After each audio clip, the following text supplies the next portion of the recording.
নমস্কার নমস্কার নমস্কার নমস্কার নমস্কার নমস্কার নমস্কার নমস্কার নমস্কার নমস্কার আপনাদের সবাইকে সবাইকে সবাইকে নমস্কার, সবাইকে অজস্র শুভ কামনা, সবাইকে স্বাগত জানাচ্ছি আজকের এই শরণাগত অনুষ্ঠানে এবং সবাইকে শুভ সকাল। শুভ শুভ শুভ শুভ শুভ হোক, শুভ হোক, শুভ হোক। যা কিছু অন্যায়, যা কিছু পীড়া সব দূর হয়ে যাক, এই প্রার্থনা সকালবেলা।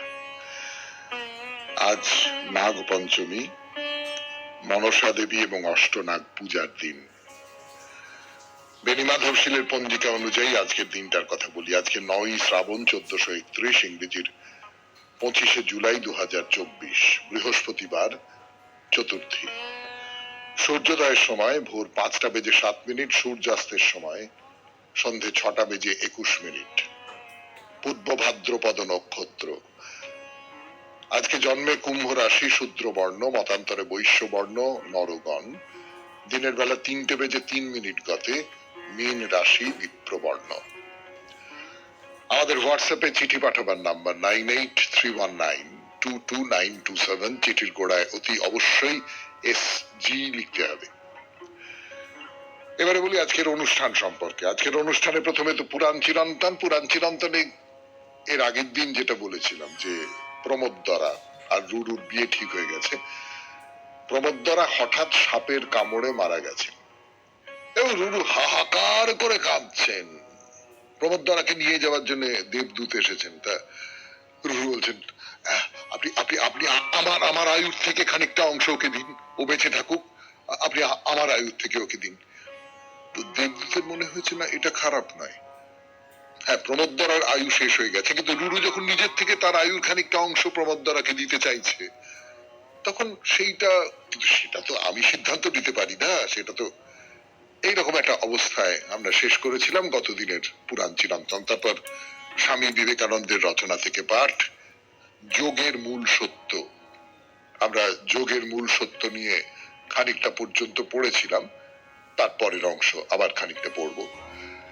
তারপর ঠাকুর শ্রী রামকৃষ্ণ পরমহংসদেবের কথামৃত থেকে পাঠ, সেই চিরনূতন গ্রন্থ কথামৃত, সেখান থেকে পাঠ করে শোনাবো আপনাদের চিঠিপত্র এবং শেষে বাইরে দূরে। শুনছেন 92.7 বিগ FM এ শরণাগত। আমি আছি আপনাদের সঙ্গে, আপনাদের সৌমিত্র বসু। এখন গানের পর পুরাণ চিরন্তন। এই যে রুরু যে অনুরোধ করছেন দেবদূতকে যে আমার আয়ুর খানিকটা অংশ নিয়ে প্রমোদরাকে বাঁচিয়ে দিন, এবারে দেবদূত কি করলেন। গানের পর পুরাণ চিরন্তন 92.7 বিগ FM এ শুনছেন জীবনের সহজ পাঠ শরণাগত।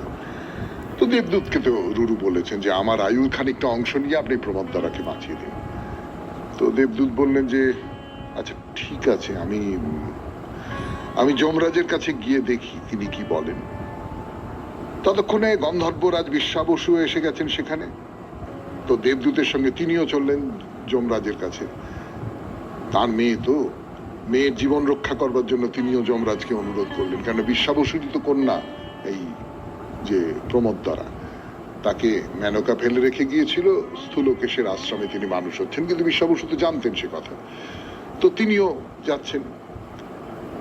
তো যমরাজও বললেন যে আচ্ছা ঠিক আছে, রুরু যদি নিজের আয়ুর খানিকটা অংশ তার প্রণয়িনীকে দিয়ে দিতে চায় তাহলে আমার তো কোনো আপত্তি থাকার কথা নয়। তার কারণ মোট আয়ু তো কিছু বাড়ছে না, কমছে না, কিছুই হচ্ছে না।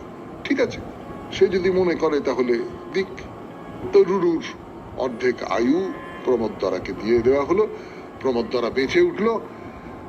ধুমধাম করে রুরু আর প্রমোদরার বিয়েও হয়ে গেল। দুজনে খুব সুখে ঘর কন্যা করছে। কিন্তু এত সুখের মাঝেও রুরু কিছুতেই ভুলতে পারেন না যে এক সাপের কামড়ে প্রমোদরার মৃত্যু হয়েছিল। সাপ আমার স্ত্রীকে মেরেছিল, যাকে আমি এত ভালোবাসি, সে স্ত্রীকে সাপ মেরেছিল। সাপেদের বংশ ধ্বংস করতে হবে আমাকে। ভয়ঙ্কর ক্রোধ তৈরি হয়েছে। সবসময় তিনি একটা শক্ত লাঠি নিয়ে ঘুরে বেড়াতেন। সামনে কোনো সাপ পড়লে আর রক্ষা নেই, একেবারে তার মৃত্যু অবধারিত, মেরে মাথা থেতলে দেবেন। তো এইভাবে প্রচুর সাপ মারা যাচ্ছে।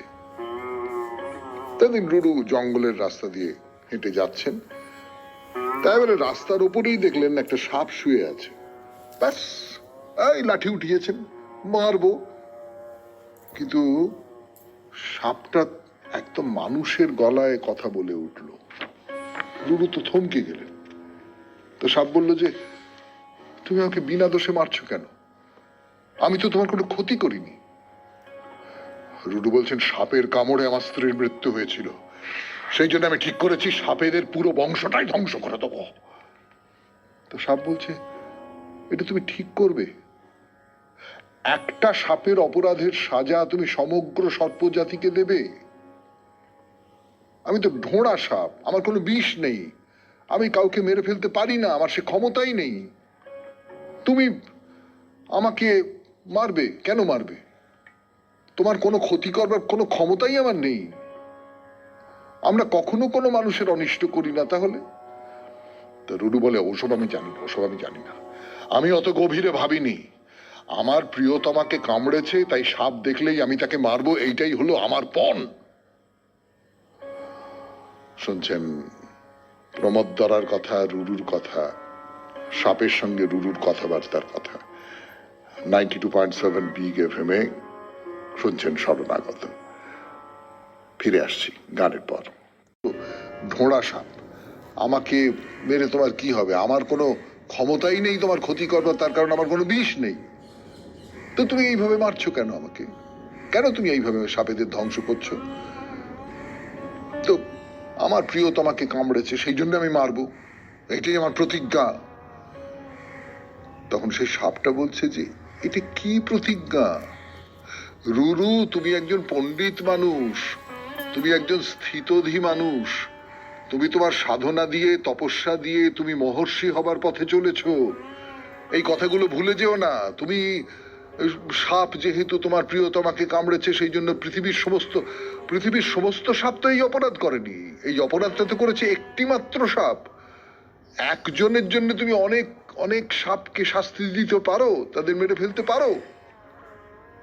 তাছাড়া আরো কথা বলবার আছে। প্রমোদরা তার গায়ে পা দিয়েছিল, তাকে আঘাত করেছিল, তাই সাপ তাকে আঘাত করলো।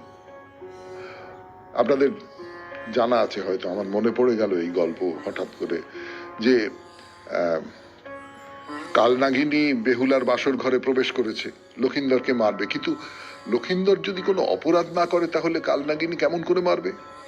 তো সে লক্ষিন্দরের পাশে গিয়ে শুয়ে আছে। লক্ষিন্দর পাশ ফিরতে গিয়ে তার গায়ে পা লেগে গেছে এবং তখন সাপ তার শিহরে দংশন করেছে। অর্থাৎ আপনি যদি সাপের প্রতি কোনো অন্যায় না করেন, সাপকে আঘাত না করেন, সোজা কথায় যদি না করেন, তাহলে কিন্তু সাপ আপনাকে মারবে না।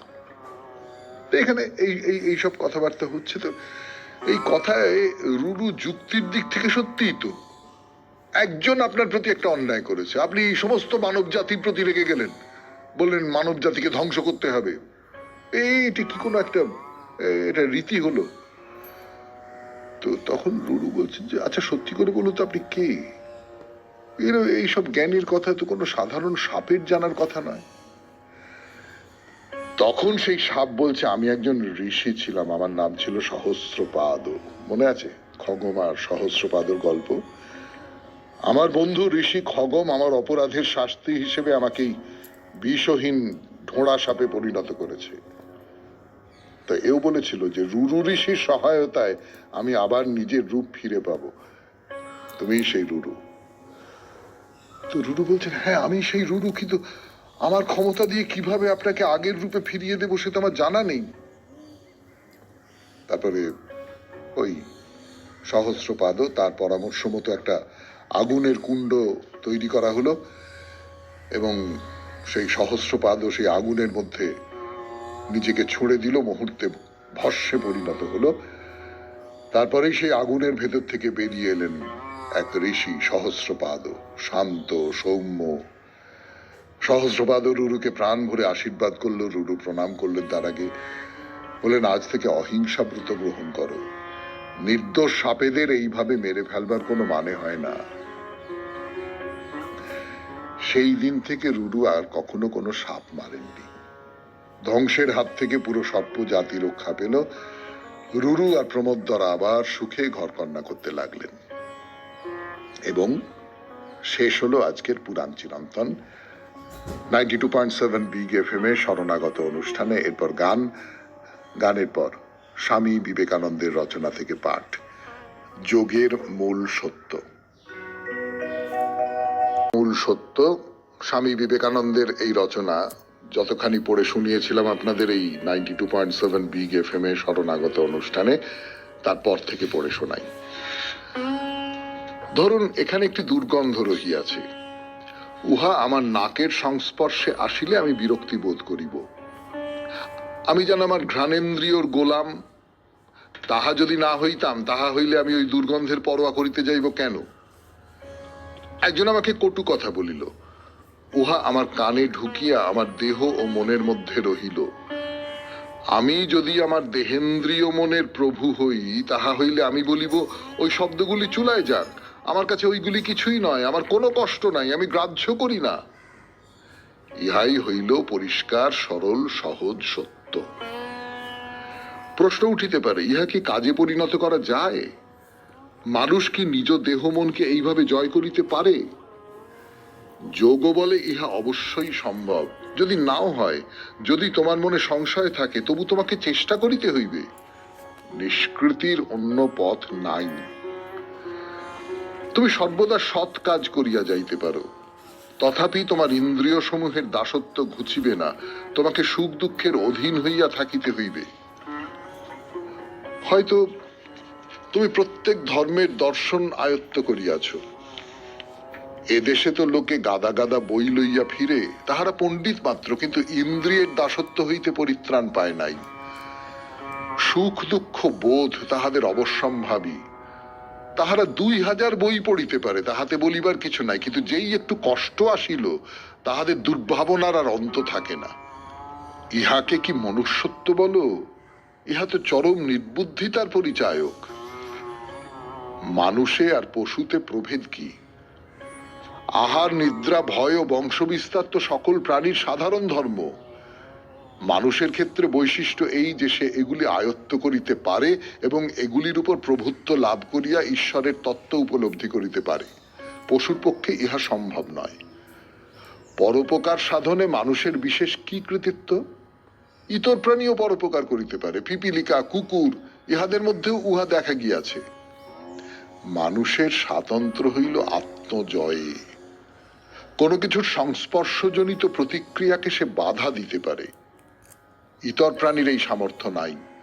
সর্বত্র সে প্রকৃতির রজ্জু দ্বারা বাঁধা। মানুষ প্রকৃতির অধীশ্বর, পশু প্রকৃতির কৃতদাস। ইহাই হইল একমাত্র প্রভেদ। প্রকৃতি কি? পঞ্চেন্দ্রিয়। যোগমতে অন্তঃপ্রকৃতি জয়ী নিষ্কৃতির পথ। ভগবানের জন্য ব্যাকুলতাই ধর্ম। সৎকর্ম প্রভৃতি মনকে একটু স্থির করে, এই মাত্র। যোগাভ্যাস, পূর্ণতার উপলব্ধি আমাদের পূর্ব সংস্কারের উপর নির্ভর করে। আমি তো সারা জীবন ইহার অনুশীলন করিতেছি, তবু এখনো পর্যন্ত সামান্যই আগাইতে পারিয়াছি। তবে ইহাই যে একমাত্র খাঁটি পথ, তাহা বিশ্বাস করিবার মতো সুফল আমি পাইয়াছি। এমন দিন আসিবে যখন আমি আমার নিজের প্রভু হইতে পারিব। এ জন্মে না হয়তো অপর এক জন্মে নিশ্চয় ইহা ঘটিবে।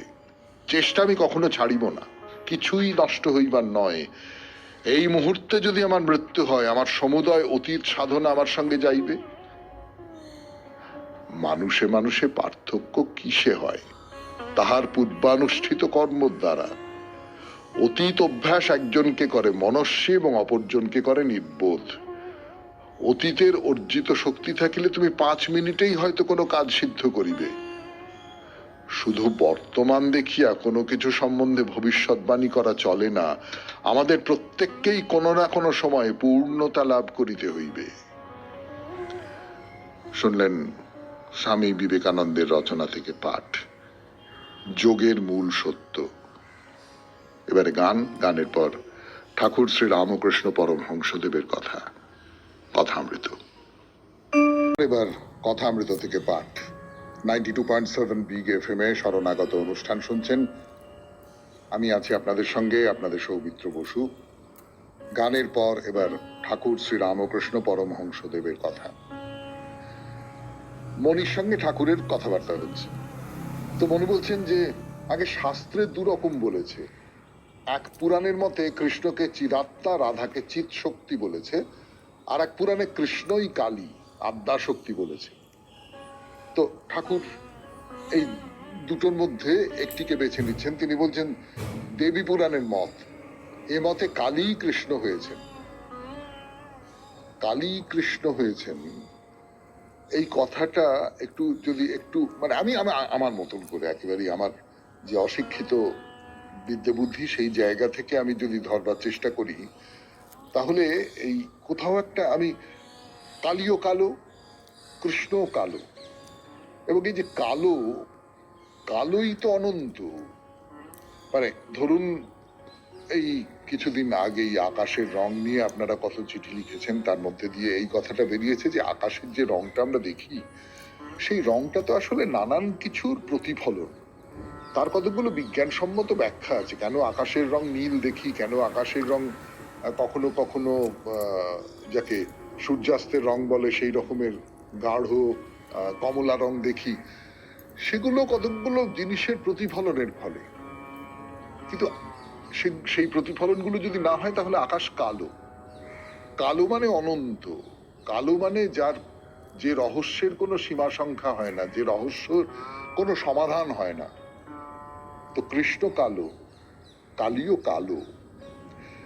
আর একটা কথাও আমার কোথাও মনে হয়, আমি জানি না আমি ঠিক বলছি না ভুল বলছি, আপনারা সংশোধন করে দেবেন আমাকে, সেটা হচ্ছে এই যে অনন্ত যা কিছু, তার মধ্যে সমস্ত রকমের আমরা যাকে জাগতিক অর্থে পাপ বলি, জাগতিক অর্থে অন্যায় বলি, জাগতিক অর্থে অনৈতিক বলি, সেই সমস্ত কিছু যেন এই অনন্তের মধ্যে মিশে আছে। মানে এই অনন্তের মধ্যে সব আছে, পাপ আছে, পুণ্য আছে, ন্যায় আছে, অন্যায় আছে, ধর্ম আছে, অধর্ম আছে, এই সব কিছু একসঙ্গে এই অনন্তের মধ্যে মিশে আছে। আমি এই কথাটা কেন বললাম, ধরো যে কৃষ্ণ সাধারণভাবে তিনি একটি এমন একটা ভালোবাসার সম্পর্কে যুক্ত যে ভালোবাসাটাকে পরকীয়া বলা হয়, এবং সেই পরকীয়া আমাদের সমাজে নিন্দনীয়। যদিও ঊনবিংশ শতাব্দীতে একটা তর্ক হয়েছিল, মানে একেবারে রীতিমতো পণ্ডিতেরা বসে তর্ক করেছিলেন, এবং সেই তর্কে শেষ পর্যন্ত পরকীয়া প্রেমকেই বড় বলে মনে করা হয়েছিল। কিন্তু সেটা অন্য কথা, আমি তা দিয়ে যাচ্ছি না। কিন্তু সাধারণভাবে সমাজে পরকীয়াকে তো খারাপ বলে দেখা হয়, পরকীয়াকে তো অন্যায় বলে দেখা হয়, অধর্ম বলে দেখা হয়। কৃষ্ণ তাহলে গোপীদের সঙ্গে বা রাধার সঙ্গে যা করছেন, যে সম্পর্কে বদ্ধ, সেটা পরকীয়া সম্পর্ক, এবং সেইটা কিন্তু ন্যায় অন্যায়ের দিক থেকে আমাদের যদি বিচার করতে হয় তাহলে সেটা অন্যায়। কিন্তু কৃষ্ণ এই অন্যায়কে পার হয়ে যাচ্ছে। রাধার প্রতি কৃষ্ণের ভালোবাসা এই অন্যায়ের বোধকে পার হয়ে চলে যাচ্ছে। আমাদের কারোর বলবার এইটা ক্ষমতাই নেই, সত্যি সত্যি বলার মুখ নেই আমাদের, বলা যায় না যে এগুলো অন্যায়। ঠিক তেমনি করে মহাকালী যা করে চলেছেন, নরমান মুন্ড নিয়ে যে মুন্ডমালা বিভূষণা তিনি যা করছেন, সেটা অর্থাৎ এই যে অনন্ত, মানে আমি আবারও বলছি, আমার মনে হচ্ছে তার মধ্যেই ন্যায় অন্যায় সমস্তটা একসঙ্গে মিশে আছে। কথামৃত থেকে পাঠ, 92.7 বিগ এফএম এ শরণাগত অনুষ্ঠানে আমি আছি আপনাদের সঙ্গে, আপনাদের সৌমিত্র বসু। ফিরে আসছি, একটু গান শুনে নি, শেষ করে এইবার কথা শুরু করছি। 92.7 বিগ এফএম এ শুনছেন শরণাগত। তো যেটা বলছিলাম যে এই যে অনন্ত, যে অনন্তের মধ্যে ভালো মন্দ, উচিত অনুচিত, ন্যায় অন্যায়, ধর্ম অধর্ম সবকিছু মিশে আছে, করে সেই অনন্তের যে যে প্রাপ্তি, তার যে চূড়া, সেইখানে ওঠা, এটা কেমন করে উঠবো আমি?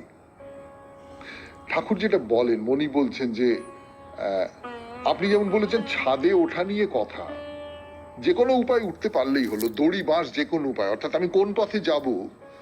শাস্ত্রে কোনো পুরাণে চিদাত্মা, চিৎ শক্তি, এই সমস্ত জ্ঞানের কথা বলা হচ্ছে, আবার কেউ বলা হচ্ছে যে কৃষ্ণই কালী, আদ্যা শক্তি, এই দুজনেই একাকার হয়ে যান এই দুজনকে এক করে দেখা হচ্ছে খানিকটা দুটি ধর্ম সম্প্রদায়ের মধ্যে একটা সমন্বয় তৈরির চেষ্টা থেকে দুজনকে একাকার করে দেখা হচ্ছে, অর্থাৎ কৃষ্ণ আর কালীর মধ্যে কোনো প্রভেদ নেই এইরকম একটা কথা বলা হচ্ছে। আমার বলতে বলতে মনে পড়ে গেল যে এই রকমের একটা সমন্বয়ের চেহারা অ্যান্টনি ফেরেঙ্গি তিনিও করেছিলেন, কৃষ্ণ আর খ্রিস্টে কোনো প্রভেদ নাই রে ভাই, শুধু নামের জোরে মানুষ ফেরে কথা তো শুনি নাই। তো এইরকমই সবই এক, আসলে এইরকম একটা ভাবনা চিন্তা যখন তৈরি হতে শুরু করেছে সেই সময়ই কালী এবং কৃষ্ণ এই দুজনকে একাকার করে দেখা হচ্ছে।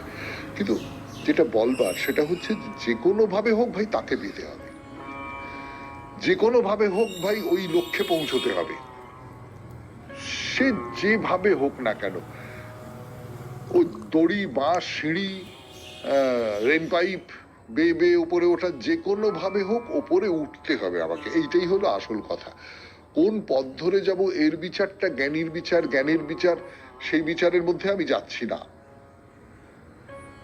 কথাটা এই যে যে কোনো রকম করে যাতে ভক্তি হয় তার প্রতি যাতে ভালোবাসা হয়, এই ভালোবাসাটা, তার প্রতি যে ভালোবাসা, সেইটা ঈশ্বরের কৃপা না হলে হয় না, সংশয় যায় না। ভালোবাসার মধ্যে একটা নিঃসংশয় ব্যাপার আছে, আপনি ভেবে দেখুন।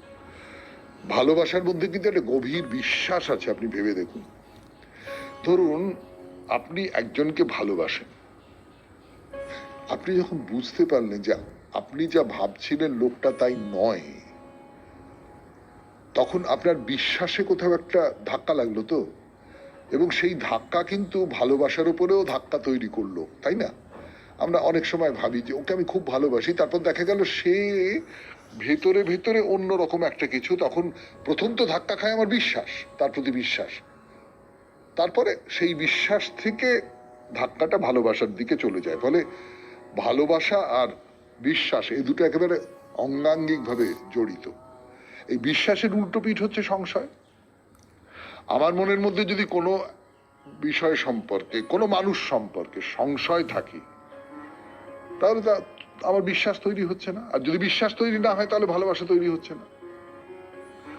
ফলে এই সংশয় একটা হতে পারে যে ঈশ্বর সত্যি আছেন নাকি। আমরা মনে মনে বলছি যে হ্যাঁ ঈশ্বর আছেন, কিন্তু সত্যিই কি তিনি আছেন, এই একটা সংশয়ের জায়গা। আর 2 নম্বর সংশয়ের জায়গা বলবার জন্য ফিরে আসছি গানের পর 92.7 বিগ এফএম এ। শুনছেন শরণাগত, শুনছেন কথামৃত থেকে পাঠ। কথামৃত থেকে পড়ে শোনাচ্ছি আপনাদের, এবং সেই সঙ্গে আমার যা ভাবনা চিন্তা, আমার যা মনে হয় সেইগুলো, এলোমেলো কথা, সব আগনুম বাগনুম কথা যাকে বলে, সেই সমস্ত কথাগুলো আপনাদের বলছি।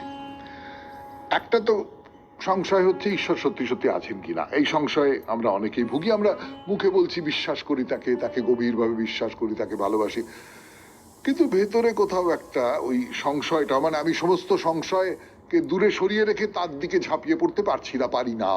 আমরা সংসারী লোকেরা পারি না, নিজের মনকে প্রবোধ দিয়ে কোনো লাভ নেই। দ্বিতীয় যে সংশয়টা, সেটা হচ্ছে আমি যে পথে যাচ্ছি সেই পথটা ঠিক পথ তো। এই যে ঠাকুর শ্রী রামকৃষ্ণ পরমহংসদেবের একটা উপদেশ আছে যে একটা লোক মাটি খুঁড়তে শুরু করলো জলের সন্ধানে, খুঁড়ছে, খানিকটা খুঁড়ে তার মনে হলো না এখানে জল পাওয়া যাবে না। সে আবার কিছু দূরে গিয়ে আর একটা জায়গায় খুঁড়তে আরম্ভ করলো, সেখানেও তার মনে হলো না এখানে জল পাওয়া যাবে না। সে আর একটা জায়গায় খুঁড়তে, কিন্তু সেসব না করে যদি একটা জায়গাতেই সে খুঁড়তে যেতে থাকে, তাহলে হয়তো একসময় জলের দেখা পেয়ে যেতে পারে। তুমি যদি খুঁড়তে থাকো তাহলে তোমাকে সেখানে নিবিষ্ট হতে হবে। ওই মৌমাছির মতো এই ফুলে একটু মধু খেলাম, ওই ফুলে একটু মধু খেলাম, এরকম করলে চলবে না।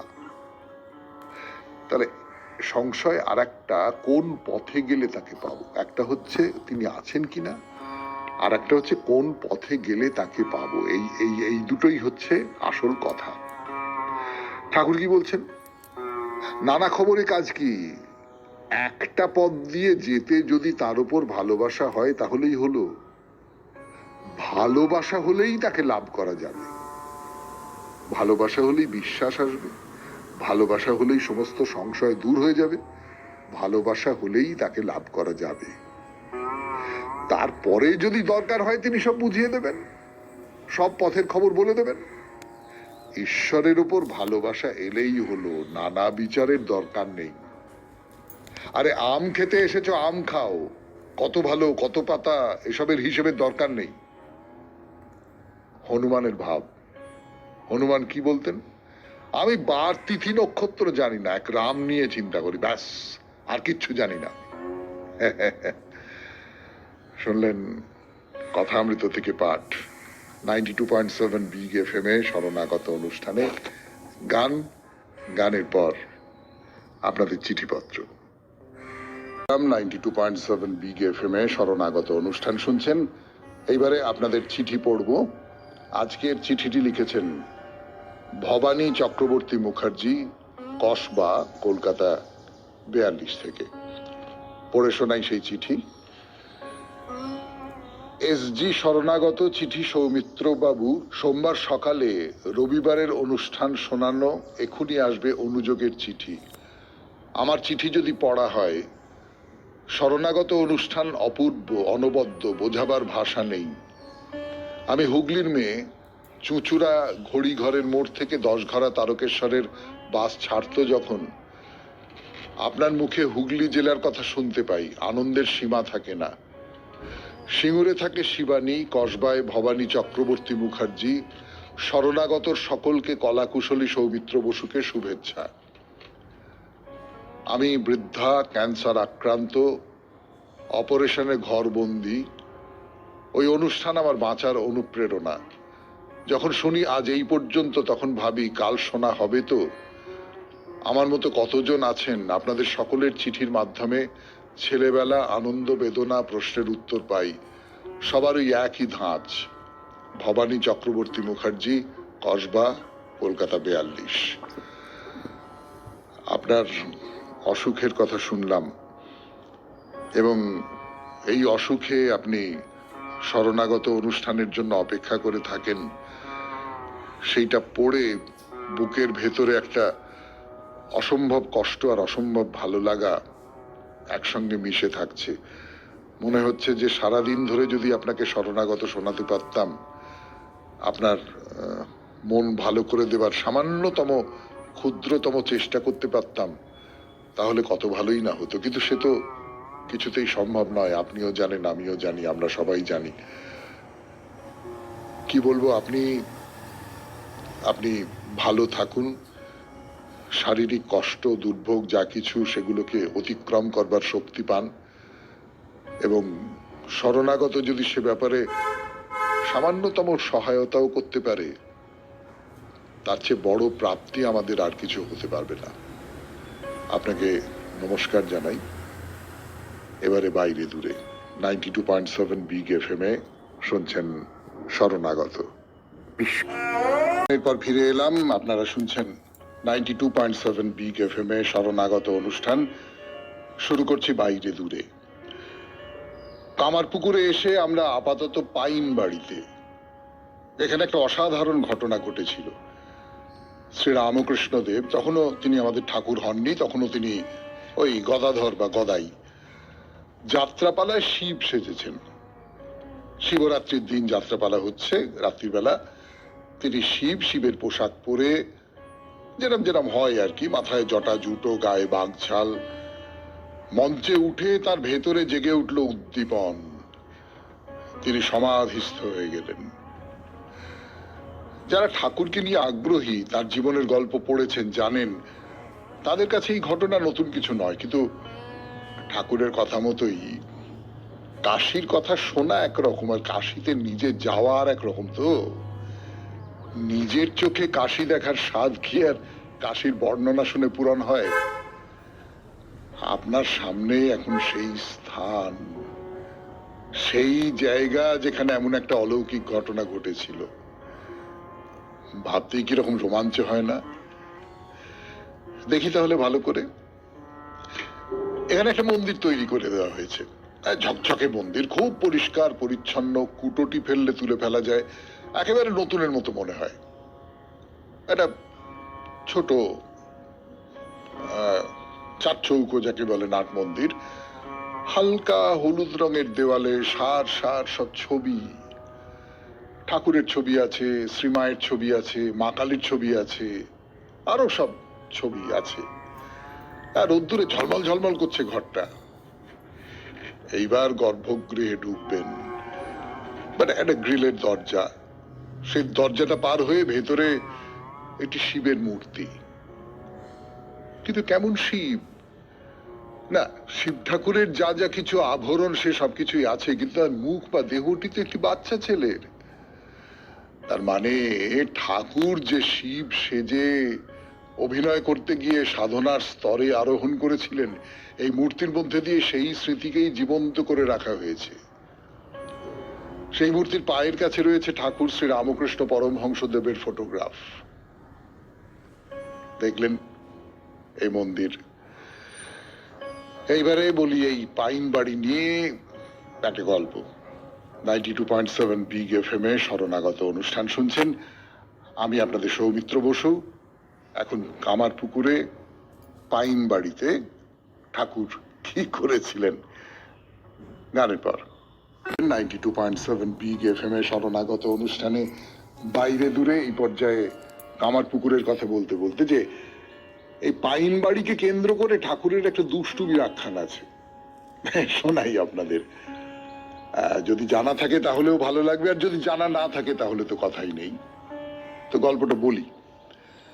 পাইনরা তো এমনিতে বেশ বড় লোক এবং তাদের মনের মধ্যে অহংকারও প্রচুর। কিরকম অহংকার? আমাদের বাড়ির মেয়েরা ওই চাষা ঘরের মেয়েদের মতো রাস্তায় ঘাটে মুখ দেখিয়ে ঘুরে বেড়ায় না, তারা বাড়ির বাইরে পা রাখে না। নিজেদের আত্মীয় স্বজনের বাইরে কোনো পুরুষ মানুষের অধিকার নেই এই পাইন বাড়ির কোনো মেয়েকে একবারটি চোখের দেখা দেখবার, কথা বলা তো দূরের কথা। এই সব কথা তারা বলেন, আর সত্যি সত্যি মেয়েরা বাইরে বেরোয় না। তখনকার দিনের সব পর্দানসীন মেয়ে, তাদের তো বাইরে বেরোতে দেওয়া হয় না, বাইরের পুরুষ মানুষও অন্দরমহলে প্রবেশ করবার কোনো সুযোগ পায় না। কিন্তু তাই নিয়ে খুব অহংকার। আপনারা তো কথা অমৃত শোনেন, নিশ্চয়ই বুঝতে পেরেছেন যে ঠাকুর কোনো অবস্থাতেই কোন রকম বাড়াবাড়ি পছন্দ করতেন না। আর কম বয়সে তো আরো বেশি। তো এই পাইন বাড়ির এই জাঁক ভাঙবার জন্য তিনি মাথা খাটিয়ে একটা মতলব বার করলেন। কামারপুকুরের হাট থেকে গয়নাগাটি কিনলেন, সস্তার গয়না। তারপর এক চাষি নারীর বেশ ধরে এসে কেঁদে পড়লেন পাইন বাড়ির বড় কর্তার পায়ে। তো তিনি তো শশব্যস্ত। কি গো মেয়ে, কি হয়েছে, এমন করে কাঁদছো কেন? বৃত্তান্তটা কি? কোন দূর গ্রাম থেকে এক চাষির ঘরের মেয়ে কামারপুকুরের মেলায় এসেছিল। রাত হয়ে গেছে, সাথীরা তাকে ফেলে বাড়ি চলে গেছে। এখন সে একা কোথায় যাবে, কি করবে, কিচ্ছু বুঝতে পারছে না। হুজুর যদি তার বাড়ির এক কোণে আজকের মতো আশ্রয় দেন তো বেশ। তো এই কে আছিস, সেই মেয়েটিকে অন্দরমহলে নিয়ে যা। অন্দরমহলে এলো সেই মেয়ে। অনেক গপ্প হচ্ছে পাইন বাড়ির মেয়েদের সঙ্গে। এদিকে রাত হয়ে গেছে, গদাই তো এখনো ফিরল না। খুঁজে আনতে তার দাদাকে পাঠালেন চন্দ্রমণি। দেখে এত কোথায় আছে সেই দস্যি ছেলে। আপনারা তো বুঝতেই পেরেছেন সেই দস্যি ছেলে এখন কোথায়। কিন্তু না, আমাকেও তো বলতে হবে, সেটা আর আজকে হলো না, পরের দিন এইখান থেকে শুরু করব ঠাকুরের গল্প, পাইন বাড়ির গল্প। আজকের মতো তাহলে শরণাগত অনুষ্ঠান শেষ করি। আমাদের হোয়াটসঅ্যাপে চিঠি পাঠাবার নাম্বার আপনারা সকলেই জানেন, 9831922927। চিঠির গোড়ায় অতি অবশ্যই SG লিখতে হবে। শেষ করব তো কবিতা দিয়ে, রবীন্দ্রনাথের কবিতা। দূর হতে ভেবেছিল মনে, দুর্জয় নির্দয় তুমি, কাঁপে পৃথ্বী তোমার শাসনে। তুমি বিভীষিকা, দুঃখের বিদীর্ণ বক্ষে জলে তব লেলিহান শিখা। দক্ষিণ হাতের শেল উঠেছে ঝড়ের মেঘপানে, সেথা হতে বজ্র টেনে আনে। ভয়ে ভয়ে এসেছিল দুরু দুরু বুকে তোমার সম্মুখে। তোমার ভ্রুকুটি ভঙ্গে তরঙ্গিল আসন্ন উৎপাত। নামিল আঘাত, পাঁজর উঠিল কেঁপে, বক্ষে হাত চেপে শুধালেন, আরো কিছু আছে নাকি? আছে বাকি শেষ বজ্রপাত, নামিল আঘাত। এইমাত্র, আর কিছু নয়। ভেঙে গেল ভয়। যখন উদ্যত ছিল তোমার রসনী, তোমারে আমার চেয়ে বড় বলে নিয়েছিল গণি। তোমার আঘাত সাথে নেমে এলে তুমি, যেথা মোর আপনার ভূমি। ছোট হয়ে গেছো আজ, আমার টুটিল সব লাজ। যত বড় হও, তুমি তো মৃত্যুর চেয়ে বড় নও। আমি মৃত্যু চেয়ে বড়, এই শেষ কথা বলে যাব আমি চলে। খুব ভালো থাকবেন, আনন্দে থাকবেন।